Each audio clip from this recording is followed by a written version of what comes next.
Alafia, I'm Philip Neimark, the founder of the IFA Foundation International. I'd like to welcome you to another iteration of the weekly ifascope, the last one for the month of January 2015. And while we were on a terrific roll, for 3 weeks or whatever, now it's going to come crashing down a little bit. And I call it the reality check. It's going to be something that we have to see what the issues are, and we have to cope with them.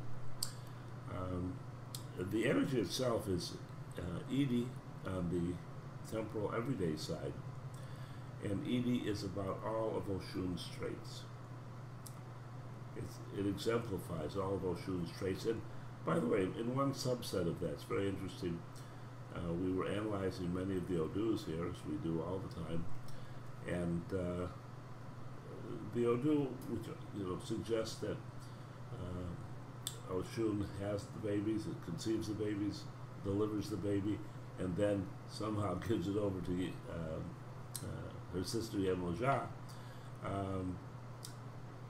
has some credence in the in the trajectory of movement and power, and because it's almost as if Oshun does this, and then, for lack of a better analogy, pushes or spits out this baby and puts it into play. And having done that, the baby can revert over to Yemoja, and Oshun can go back to being Oshun. But this, it revolves around all of the messages. It's about children, it's about curiosity, it's about success, it's about happiness, it's about money, it's about on and on and on. So you can take your pick, for this. And the wandering, which should be your blockages dispersing or breaking loose, turns out to be, perhaps upside down thinking. That we got a little bit smug with how well things were going, and and have slipped up just a little bit. So another thing there, by the way, I do notice that it's almost as if when you get like a 3-week stretch of the readings being great readings or good readings or whatever, we go from a tremendous amount of people seeking out that information when we post it, and going to our site and listening to it, to an ever diminishing group of people, until something like this comes up, and we'll see what happens. Excuse me. The point is, it's not something to be complacent about. This is very important business. my. So, you want to treat it in that way. You want to treat it with the respect, with the understanding, with the perception that it is your job to not just, oh yeah, this is such and such, and we'll do it, and everything will be hunky-dory or fine, and we'll go about our way, but that you will do it in a way that pushes you each and every time to understand what it is you're learning from Orunmila, how you're perceiving the Odu, what about your life. I mean, these are the questions, these are the serious questions about this reading, and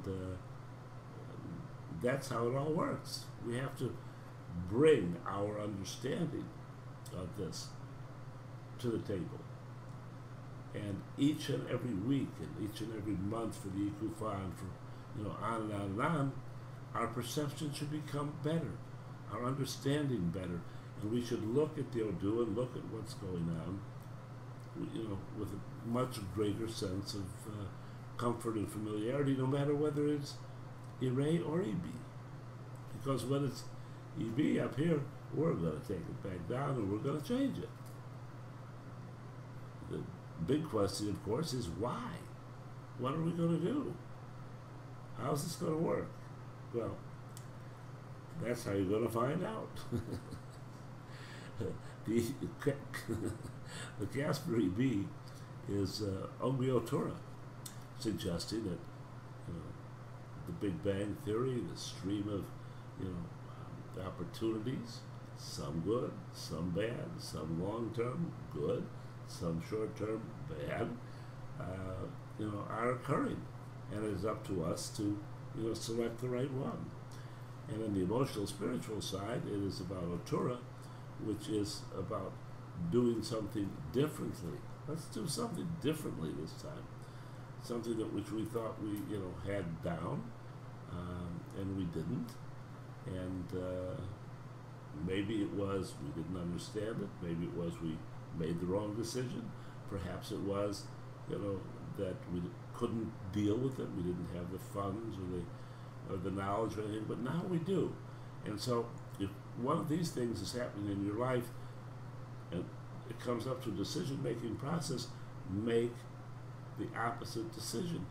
Don't repeat that which you did before. And things are going to improve a great deal if you do that. So,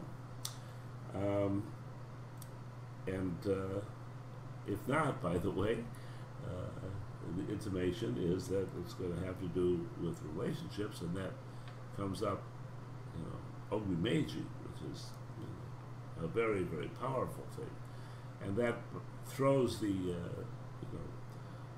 our consideration, if you're thinking about it, if you're, trying to do this the right way, into, hey, it is about, on both sides, being aware, sifting through these opportunities, making sure these opportunities are the right ones.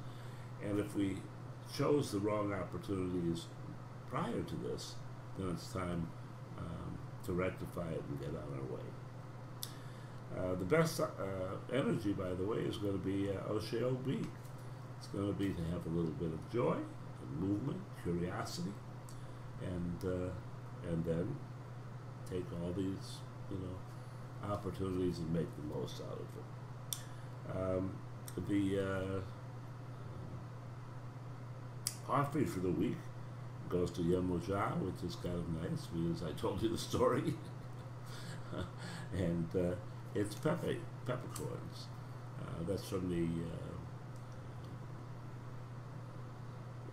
it's a small, we call it tari, it's a small, I don't know what you want to call it, but a thing which contains, when you break it open, hundreds of these little implements, of these rather,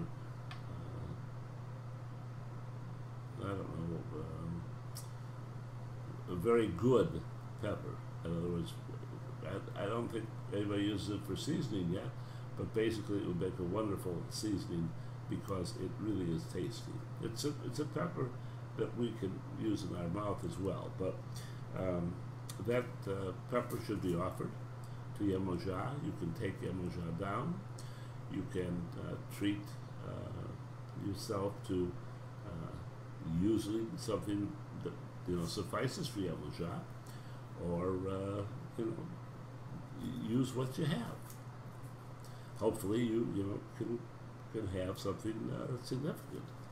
And you take a glass of water, cool water, pure water, a tea candle, light the tea candle, offer Yemoja, the pepe, and see if you can't get this week back together to go from here to here to here.